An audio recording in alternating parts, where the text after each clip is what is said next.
नमस्कार, मेरा नाम आयुष है। आप यूजीसी नेट पेपर वन की सभी यूनिट्स के वीडियोस देख ही रहे हैं। अभी तक हमने 2 यूनिट कंप्लीट किया है, टीचिंग एप्टीट्यूड, रिसर्च एप्टीट्यूड। तीसरा यूनिट जो है हमारा वो कम्युनिकेशन है और हमने लगभग 4 क्लास समाप्त किए हैं। संभवतः आने वाले 3-4 क्लास में ये समाप्त हो जाएगा। तो आप बने रहिए और इसको देखते रहिए। 2 दिन बीच में गैप हो गया था जिसकी वजह से वीडियो नहीं मिल पाई थी। फिलहाल मैं कोशिश कर रहा हूँ कि वीडियो आप तक हमेशा मतलब हर एक दिन पहुंचे। तो अब आज का जो क्लास है वो बहुत महत्वपूर्ण इसलिए भी है क्योंकि अब जो है हम कुछ थ्योरी पे चल रहे हैं, कुछ मॉडल पे चल रहे हैं, जिससे कि सवाल एग्जाम में सीधा सवाल पूछा जाता है। और ये ऊपर जो चीजें थी हमने जैसे कि कम्युनिकेशन के प्रकार देखे, आने वाली जो उसमें बाधाएं हैं उसको देखा, वर्टिकल और हॉरिजेंटल कम्युनिकेशन देखा। तो ये सब तो ठीक है, मतलब एक बेसिक कम्युनिकेशन से जुड़ा हुआ है और ये सब आप मतलब कॉमन सेंसियल रूप से ये बना सकते हैं। थोड़ा सा पढ़ लेते हैं तो आप बहुत क्लियर हो जाते हैं इन सारी चीज़ों में। लेकिन जो थ्योरी है उस पर थोड़ा सा हमको देखने की जरूरत है बड़े गंभीरता के साथ, क्योंकि इससे सवाल आता है तो या तो आप बना सकते हैं या नहीं बना सकते। इसमें दो ही चीज़ होता है, तो हम चाहते हैं कि आप बनाने वाले किस पक्ष में हो। तो आइए शुरू करते हैं। शुरू करने से पहले आप इस चैनल को सब्सक्राइब कर दीजिए। सारा मटेरियल आपको मिल रहा है। टेलीग्राम पे जुड़ जाइए जहाँ पे आपको सारा नोट्स मिलेगा, है ना। आपकी सपोर्ट नहीं मिल रहा है जिसकी वजह से मुझे मोटिवेशन नहीं मिल रहा है, तो लेट हो जा रहा है, 2 दिन 3 दिन लग जा रहा है बीच में वीडियो डालते हुए। लेकिन फिलहाल मैं कोशिश कर रहा हूँ कि मैं इसको करूँ। मैं अपने बारे में बता दूं, मैंने इस एग्जाम को कई बार निकाला है। मैंने 2019 से मैं इस एग्जाम को देख रहा हूँ नज़दीकी से। उसके आधार पर मैंने नोट्स बनाई है। सेंट्रल यूनिवर्सिटी पंजाब से पीएचडी कर रहा हूँ। तो समय की अभाव होती है, फिर भी मैं कोशिश करता हूँ। ये सारा कुछ कंटेंट हिंदी माध्यम के बच्चों के लिए है, जिसके लिए जिससे उनको आसानी हो यूजीसी नेट की एग्जाम को पास करने में, उनको आसानी हो इस ये जो बाधा है इसको उत्पन्न करने में। क्योंकि मैंने भी इसको फेस किया है, तो मैं सोचता हूँ कि इसको इस पे काम किया जाए। तो अब चूंकि यूजीसी नेट का है तो आप इसको जेट बेट कुछ में भी अप्लाई कर सकते हैं। सब कुछ का सिलेबस एक जैसा ही है। चूंकि नेट का थोड़ा क्वेश्चन अलग तरीके से आता है तो मुश्किल होती है नेट के एग्जामों को विद्यार्थियों के लिए। अ, लेकिन ये अगर आप देखें कि वेट वगैरह के लिए भी, तो ये बड़ा आसानी से आपको अच्छे नंबर मतलब 45 के आसपास फर्स्ट पेपर में आप क्लियर किया सकते हैं सेट और वेट में, जो भी जेट में। यूजीसी नेट में 40 के आसपास सब क्वेश्चन कोशिश कर रहे हैं कि हम उसको वहां तक पहुंचे, क्वेश्चन सही करें।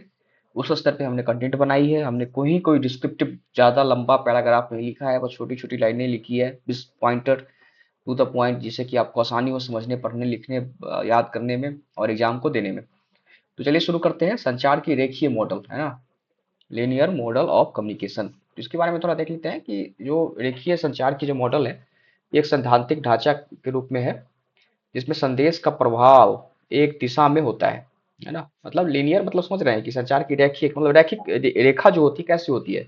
रेखा, अगर आप देखें कि रेखा एक सीधा लाइन होता है ना। संदेश का प्रभाव एक दिशा में होता है, यानी रेखा का जो रेखा, ये सब क्या है। हाँ, रेखा जो होता है मतलब रेखीय जो सिद्धांत है, रेखीय मतलब रेखा से समझिए, है ना। रेखा जो है एक सीधा में होता है, एक सीधा ही में होता है। तो इसका जो संदेश का प्रभाव भी होगा एक सीधा में ही होगा, है ना। यानी वन वे होता है। रेखीय मॉडल का सीधा मतलब क्या हुआ कि वन वे होता है। और एक रेखीय मतलब एक एक एक पार्टिकुलर एक प्रोसेस के माध्यम से कम्युनिकेशन होगा। प्रोसेस क्या होगा कि जैसे रेखा होता है ना, तो रेखा रेखा का एक लाइन से हम खींचते हैं, जैसे मैंने अभी यहाँ पे खींचा, है ना। तो एक लाइन से खींचा, तो अगर हम यहाँ से शुरू करते हैं तो हम यहाँ तक पहुंचेंगे। मान लीजिए ए ये है, बी ये है, तो अगर हम यहाँ से शुरू करते हैं तो बी तक पहुंचेंगे, है ना। तो प्रवाह क्या होगा, एक जैसा ही होगा, एक दिशा में ही होगा ना, है ना। एक दिशा में, और या बी से फिर ए तक जाएंगे तो एक दिशा में होगा, तो एक ही दिशा में होगा। तो इसका मतलब क्या हुआ कि संदेश का प्रभाव एक दिशा में ही होता है, जिसमें प्रेषक सेंडर संदेश भेजता है और वह सीधे प्राप्तकर्ता तक पहुंचता है। इसमें लेकिन इसमें कोई फीडबैक नहीं होता है, ठीक है। इसमें कोई फीडबैक नहीं होता है। अब जैसे कि मैं आपको बताऊं, जैसे कि अ, जो डाक की जो व्यवस्थाएं हैं, है ना, डाक की जो व्यवस्थाएं हैं, वो कोई सेंडर आपको भेजता है, रिसीवर आप प्राप्त करते हैं, ठीक है। तो आप तुरंत उससे फीडबैक नहीं दे सकते। आपको फीडबैक के लिए फिर एक चैनल को फॉलो फॉलो फॉलो करना पड़ेगा, आपको फिर मैसेज लिखना पड़ेगा, फिर भेजना पड़ेगा। लेकिन वो मतलब संचार की एक रेखीय मॉडल के रूप में आप उसको हम देख सकते हैं, है ना। जैसे कोई गुप्त जो अभी जो धुरंधर 2 आई है मूवी, तो उसी पे आपको हम बताते हैं। धुरंधर या धुरंधर 2 में आप देखेंगे कि जो एजेंट बाहर भारत से बाहर हैं, तो वो जो संदेश भेजते हैं वो रेखीय, मतलब वो जो रेखीय मॉडल का ही फॉलो करते हैं, उसमें कोई बीच में कोई इंटरप्शन नहीं हो सकता है, बीच में कोई फीडबैक नहीं दी जा सकती है, सिर्फ वो संदेश भेजते हैं, वहाँ पे टाइप करते हैं, किसी भी माध्यम से यहाँ तक पहुँचता है तो उसको इंटरप्रेटेट करते हैं, फिर उसके बाद उस पर काम करते हैं। चलिए ठीक है। तो इसमें क्या है कि वही है कि संचार एक सीधी रेखा में चलती है, प्रेषक, संदेश, माध्यम और प्राप्तकर्ता, है ना। प्रेषक सेंडर, मैसेज, चैनल और रिसीवर, है ना। चलिए आगे चलते हैं। फिर वही बात है कि यह मॉडल केवल संदेश भेजने पर ध्यान देता है, ना कि प्राप्तकर्ता की प्रतिक्रिया या परिस्थितियों पर, है ना। इसमें कोई फीडबैक, कोई सिचुएशन, कोई मायने नहीं है, सिर्फ संदेश भेजना है, बस वही एक मायने है। इसीलिए इसे एक तरफा, वन वे कम्युनिकेशन कहा जाता है। देखिए मॉडल को क्या कहा जाता है, वन वे कम्युनिकेशन कहा जाता है, यानी रेखीय मॉडल को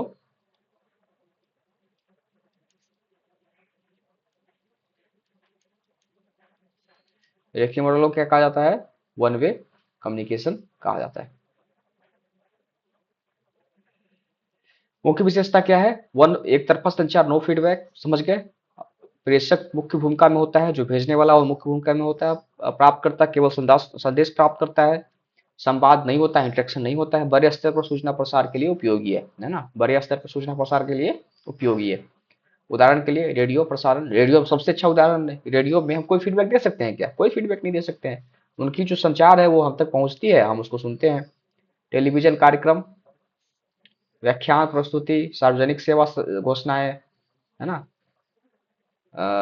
पोस्टर विवरण, पोस्टर के माध्यम से जो हम कम्युनिकेट करते हैं कि पोस्टर, है ना, जैसे इलेक्शन वगैरह में आप देख सकते हैं, या कॉलेज यूनिवर्सिटी में देखते होंगे, कोई कार्यक्रम करवाना हो तो पोस्टर का विवरण करते हैं, तो उसमें कोई फीडबैक नहीं हो सकता है। तो इस तरीके के उदाहरण है रेडियो, टेलीविजन, व्याख्या प्रस्तुति, लेक्चर, सार्वजनिक सेवा घोषणाएं और पोस्टर वितरण, ठीक है। अब आते हैं परिभाषा के रूप में, और उसको हमने पूरा कंपाइल कर दिया है छोटे से इसमें टेबल में, बॉक्स में।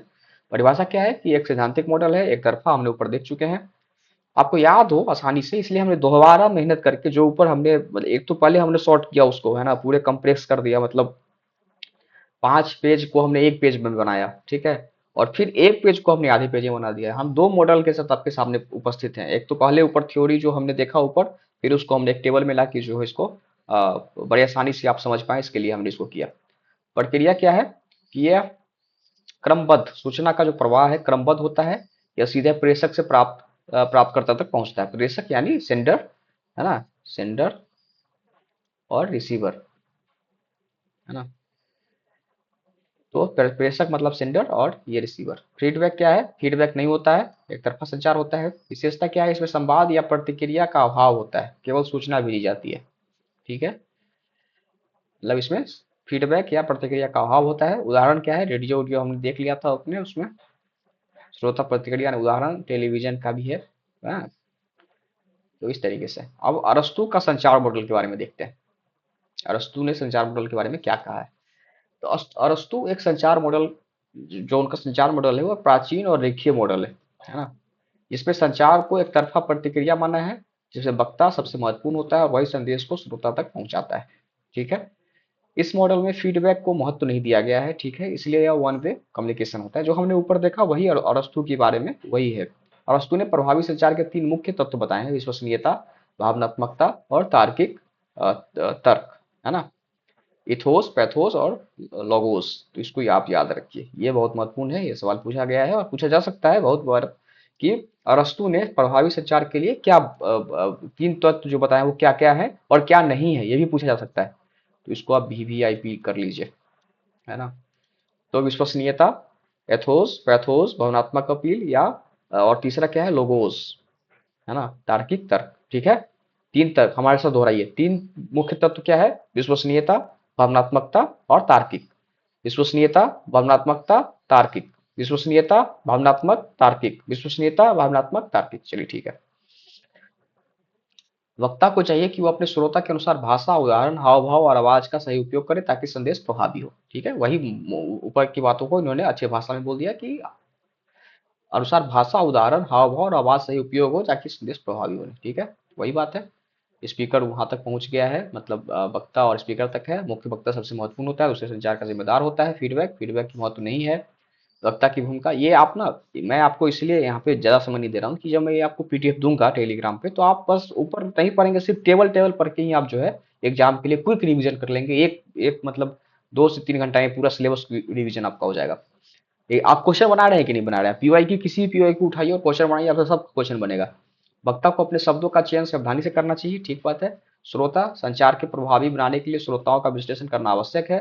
प्रस्तुत शैली, सही बॉडी लैंग्वेज, नेत्र संपर्क, आवाज उतार चढ़ाव, है ना। एथोस, विश्वसनीयता और अधिकार। पैथोस, भावनाओं को प्रभावित करना। लोगोस, तर्क और तथ्यों पर आधारित संचार, है ना। अब आते हैं लेस बॉल का मॉडल ऑफ कम्युनिकेशन, ये बहुत बार पूछा गया है, इस तरह इसको हम देखते हैं। लैसवेल का क्या है? लासवेल का मॉडल जो है 1948 में आया था, है ना। इसको लेसवेल ने प्रस्तुत किया था। यह एक रेखीय एक तरफा संचार मॉडल है, ठीक है, जिसमें अक्सर कौन क्या कहता है, किस माध्यम से, किसके और किस प्रकार के साथ के रूप में समझा जाता है ना। इसमें क्या है कि यह एक रेखीय और एक तरफा संचार मॉडल है जिसे अक्सर कौन क्या कहता है, किस माध्यम से, किससे और किस प्रभाव के साथ के रूप में समझा जाता है, ठीक है। इसको हम और आगे स्पष्ट करेंगे। इस मॉडल का मुख्य उद्देश्य यह समझता है कि संदेश का श्रोताओं पर क्या प्रभाव पड़ता है, इसीलिए इसमें इफेक्ट को सबसे अधिक महत्व दिया गया है। इस मॉडल विशेष रूप से जनसंचार और प्रचार के अध्ययन में उपयोगी है ना। तो आप इसको देखिए, ये क्या कह रहा है कि संदेश को श्रोताओं का पर क्या प्रभाव पड़ रहा है ना। इस मॉडल का मुख्य उद्देश्य ये है कि यह समझना है कि संदेश का श्रोताओं पर क्या प्रभाव पड़ रहा है, इसलिए इसे इफेक्ट का सबसे अधिक महत्व दिया गया। मतलब इस मॉडल में इफेक्ट का बहुत महत्वपूर्ण दिया गया है, यानी जो हम संदेश भेज रहे हैं वो श्रोताओं पे क्या प्रभाव पड़ता है। जैसे कि इसमें लिखा हुआ है कि यहाँ पे प्रचार यानी प्रोपगेंडा, यानी जो पॉलिटिकल पार्टीज हैं वो जब प्रचार करती है तो इस मॉडल का बड़ा इस्तेमाल करती है कि जो उनके द्वारा कही जा रही है, जो उनके द्वारा बात कही जा रही है, जो उनके द्वारा घोषणाएं की जा रही है, उसका प्रभाव लोगों पे क्या हो रहा है ना। तो उसको हम, उसका जो जांच है हम उस पर क्या, किस पे करेंगे, ये लॉसवेल के संचार मॉडल पे करेंगे। ये वन वे होता है, एक तरफा संचार होता है, जिसे अक्सर कौन क्या कहता है, किस माध्यम से, किसके और किस प्रभाव के साथ के रूप में समझा जाता है, यानी जो बातें हो रही है वो कौन कह रहा है, किस माध्यम से, किससे और किस प्रभाव के साथ, वो समझ जाता है। इसमें इफेक्ट का बड़ा महत्वपूर्ण रोल होता है। अब सवाल यही पूछ देगा कि इफेक्ट का रोल सबसे ज्यादा किस में होता है, सबसे अधिक महत्व किस कम्युनिकेशन में होता है, किस स्टाइल के कम्युनिकेशन में, तो वहां दे देगा अरस्तू, लेसबॉल, है ना। तो इस तरीके से आपको ध्यान रखना है, बस इसको 2-3 चीजों को याद रखना है। लेसबॉल, इफेक्ट्स, संचार जनसंचार के लिए और प्रोपगेंडा प्रचार के लिए, है ना। सूत्र क्या है कि क्या कहता है, कौन क्या कहता है, किस माध्यम से, किससे और किस प्रभाव के साथ, ठीक है, इसको ध्यान में रखना है। कौन, प्रसारक, प्रेषक, जैसे अखबार, रेडियो, चैनल। क्या, संदेश या सामग्री, क्या है, समाचार, विज्ञापन, कार्यक्रम आदि। किस माध्यम से, संचार का माध्यम क्या है, अखबार, रेडियो, टेलीविजन इत्यादि। किससे, कौन है लोग, प्राप्तकर्ता, शोधकर्ता, दर्शक, श्रोता। किस प्रभाव के साथ, संदेश का प्रभाव या परिणाम क्या है ना। जैसे कि अभी एक आपको बताएं कि एक व्हाट्सअप यूनिवर्सिटी का जो चलन चला, तो वो क्या है ना। तो कौन है वो, जो भेजने वाला है वो व्यक्ति कौन है ना, वो क्या भेज रहा है, किस माध्यम से भेज रहा है, किसके लिए भेज रहा है, कौन उसके टारगेट ऑडियंस है और किस प्रभाव के लिए भेज रहा है, यानी उसके मन में क्या है, क्या प्रभाव उत्पन्न करना चाह रहा है, तो है ना। तो ये सारा चीज जो है वो किस में आएगा, लेसबेल में, है ना। मुख्य विशेषता क्या है, इसके प्रभाव का सबसे ज्यादा ध्यान जोर दिया जाता है। फीडबैक, फीडबैक का विचार नहीं किया जाता है। आप देखिए जो व्हाट्सएप पे मैसेज आता है, आप उसमें क्या फीडबैक देंगे, देंगे भी तो क्या ही मतलब है, वो अपना एजेंडा, वो अपनी बातों को आप तक पहुंचाना चाहता है, बस हो गया। उपयोग क्या है, जनसंचार, मीडिया, प्रचार के माध्यम इत्यादि में, ठीक है, आप समझ गए इसको, लेसवेल का। अब दूसरा आता है सेनेन वीवर संचार मॉडल। सेनेन वीवर मॉडल जो है ना, संचार के सभी मॉडलों की जननी कहा जाता है। अब देखिए, अब ये सवाल बहुत बन सकता है कि संचार की सभी मॉडलों का जननी कौन है, सेनेन वीवर मॉडल, है ना। तो आपको याद रखना है ना, यहाँ पे जो है सही मॉडल की जननी जो है, मदर ऑफ ऑल मॉडल्स, कौन है, सेनेन वीवर मॉडल, ठीक है। ये सूचना, यह मॉडल सूचना सिद्धांत पर आधारित होता है, इंफॉर्मेशन थ्योरी पे, ठीक है, और संचार प्रक्रिया को वैज्ञानिक तरीके से समझाता है ना। इसमें संचारक, इसमें प्रेषक से प्राप्तकर्ता तक संदेश के प्रभाव के रूप में देखा गया है, जिससे कि चैनल और शोर महत्वपूर्ण भूमिका निभाते हैं। अभी तक शोर की चर्चा हमने कहीं देखा है, नहीं देखा है। अब शोर आ रहा है, शोर मतलब क्या, बाधा, बाधा मतलब क्या, जब हम किसी को, जैसे कि मैं आप तक बात पहुंचा रहा हूँ, अब कितना बात आप तक पहुंच रहा है, मैं तो ये सोच रहा हूँ कि मैं अपनी बातों को सब पहुंचाऊं आपके पास, लेकिन आप तक कितना बात आप पहुंच रहा है।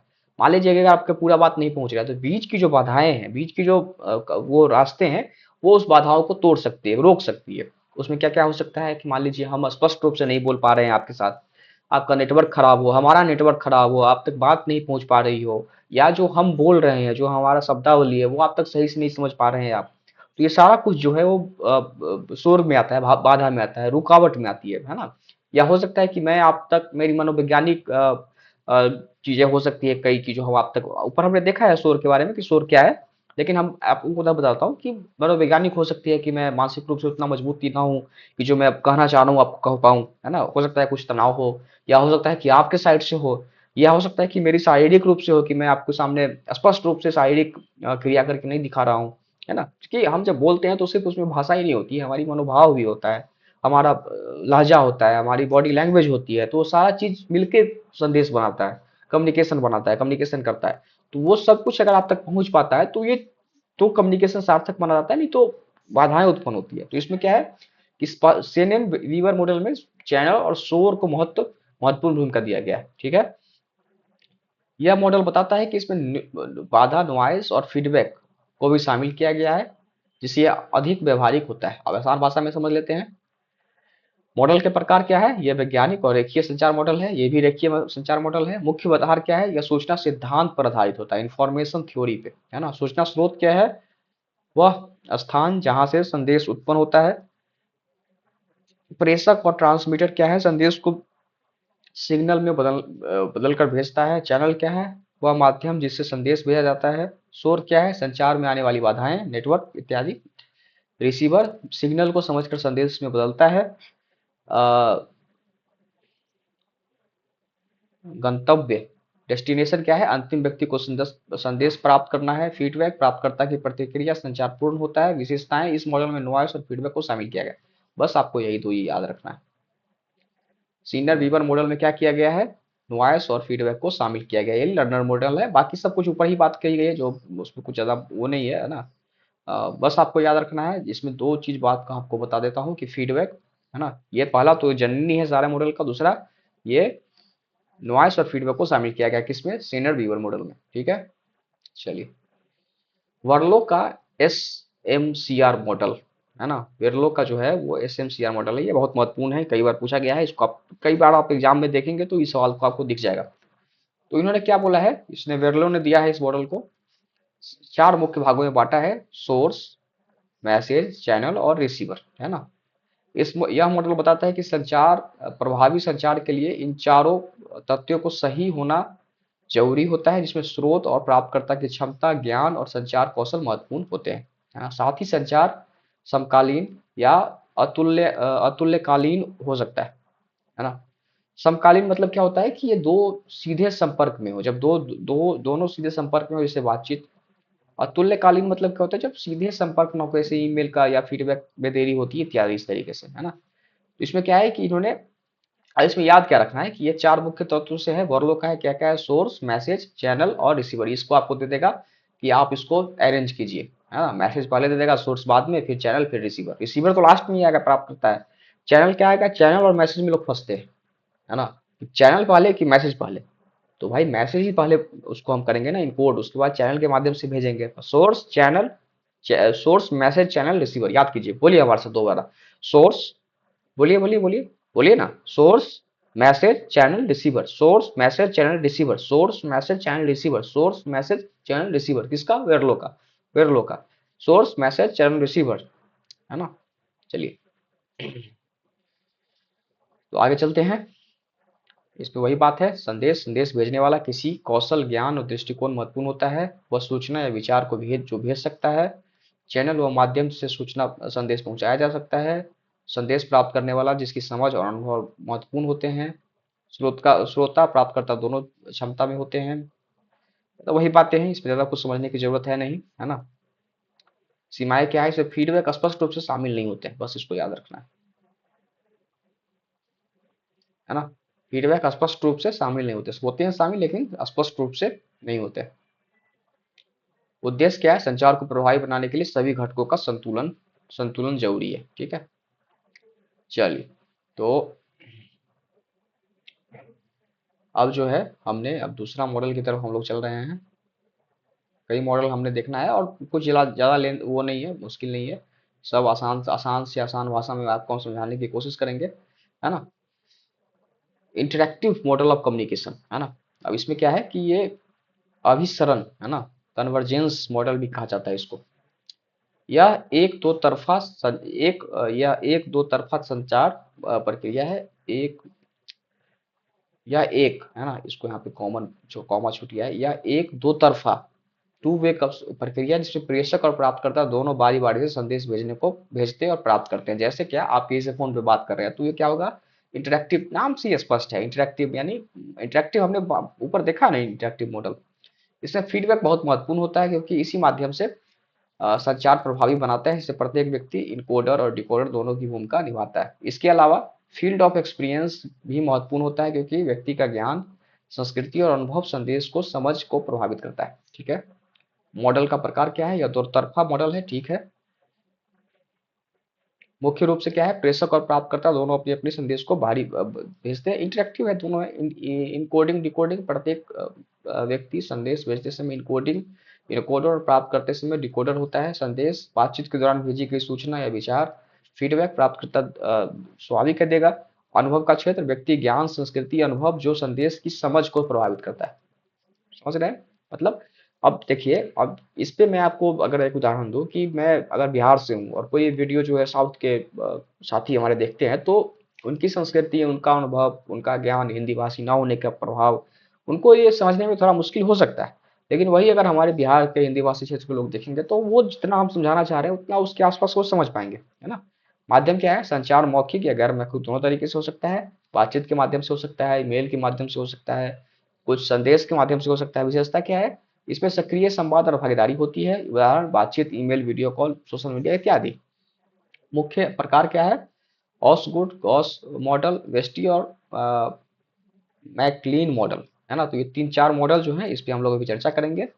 जो हमने इंटरेक्टिव हमने ऊपर देखा, इंटरेक्टिव मॉडल ऑफ कम्युनिकेशन, है ना। तो इस पे हम लोग देखेंगे। ऑसगुड जो मॉडल है, ऑसगुड और साम मॉडल है, ये क्या है, इस पे बातचीत करते हैं या फिर आज के लिए रहने दें। कितना हुआ, 22 मिनट हुआ है, तो रहने देते हैं। अगले दिन फ्रेश के साथ इस तीनों चारों मॉडल को समझते हैं, है ना। क्योंकि आपको भी ज़्यादा तनाव लेने की जरूरत नहीं है, आराम से धीरे धीरे चलेंगे, अच्छे से पढ़ेंगे, अच्छे से समझेंगे और इसको समाप्त करने की कोशिश करेंगे।